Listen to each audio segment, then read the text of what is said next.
நல்லா வெந்திருக்கு. நல்லா பொல பொலன்னு உதிராமல் நல்லா இருக்குது. உதிரி உதிரியாக இருக்குது. சம்பா கோதுமை ரவை கிச்சடி ரெடி ஆயிடுச்சு.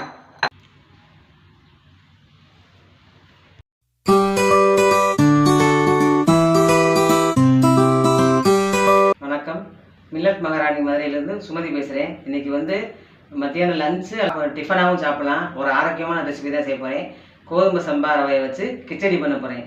இதுக்கு நல்லா சத்துள்ள வெஜிடபிள்ஸ்லாம் சேர்த்து பண்ணுறது. அதனால் பெரியவங்க சின்னவங்க பசங்க எல்லாத்துக்குமே ரொம்ப ஹெல்த்தியான டிஷ்ஷு. இதை எப்படி செய்யறதுன்னு வீடியோக்குள்ளே போய் பார்க்கலாம் வாங்க. கோதுமை சம்பா ரவையோட குருணை. கோதுமை சம்பா ரவை இந்த கப்பில் 1.5 கப் எடுத்திருக்கேன். வெஜிடபிள்ஸை ஒரு 50 கிராம் முட்டைக்கோசு பொடிசாக நறுக்கி வச்சுருக்கேன். ஒரு கேப்சிகம் நறுக்கி வச்சுருக்கேன். ஒரு பெரிய வெங்காயம் நறுக்கி வச்சுருக்கேன். அப்புறம் 12 பீன்ஸு பொடிசாக நறுக்கி வச்சுருக்கேன். அப்புறம் இஞ்சி பூண்டு 1-2 சிதைச்சி வச்சுருக்கேன்.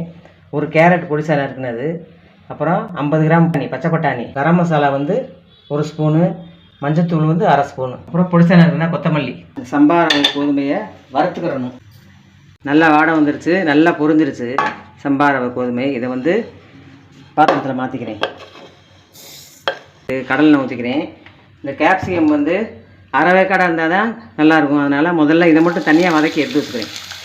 எல்லா காய்கறிகளையும் போட்டோம்னா இது நல்லா வெந்து போயிடும். இந்த டேஸ்ட் தெரியாது. அதனால் இது தனியாக ஆஃப் ஆயிலில் வதக்கி எடுத்து வச்சுக்கணும். லைட்டாக உப்பு போட்டுக்கிடுவோம். வதக்கிட்டு இதை மாற்றிக்கிடுவோம். 2 டேபிள் ஸ்பூன் அளவுக்கு எண்ணெய் ஊற்றிக்கிறோம். எண்ணெய் கொஞ்சம் நல்லா ஊற்றிக்கணும். எண்ணெய் காஞ்சிச்சு. இப்போ வெங்காயத்தை போட்டுக்கிறேன். வெங்காயம் கண்ணாடி பதம் வந்ததும் இஞ்சி பூண்டு தட்டி வச்சதை சேர்த்துக்கிறணும். இது பச்சை வாசனை போகணும். இப்போ மஞ்சத்தூள் சேர்த்துக்கிறேன். இப்போ முட்டைக்கோஸ் சேர்த்துக்கிறேன். இப்போ முட்டைக்கோஸ் கொஞ்சம் வதங்கினதும் பீன்ஸ் சேர்த்துக்கிடுவோம். கேரட் சேர்த்துக்கிடுவோம். நல்லா வதக்கிட்டு இந்த வெஜிடபிள்ஸ்க்கு தேவையான அளவு உப்பு சேர்த்துக்கிடுவோம்.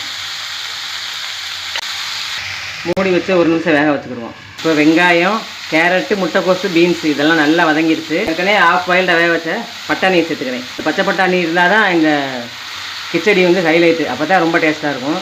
இப்போ பச்சை பட்டாணி இருந்தால் தான் இதில் செய்வேன் நான். அதை முக்கியமாக சேர்த்துக்கணும். இப்போ 1 ஸ்பூன் கரம் மசாலா சேர்த்துக்கிறேன்.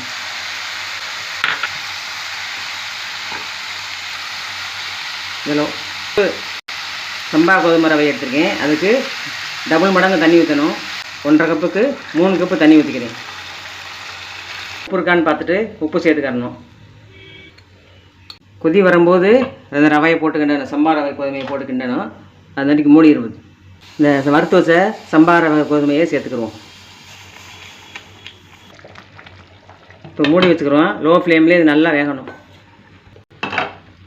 இப்போ நல்லா வெந்துருச்சான்னு பார்ப்போம். வெந்துருச்சு. நல்லா பொல பொலன்னு இருக்குது.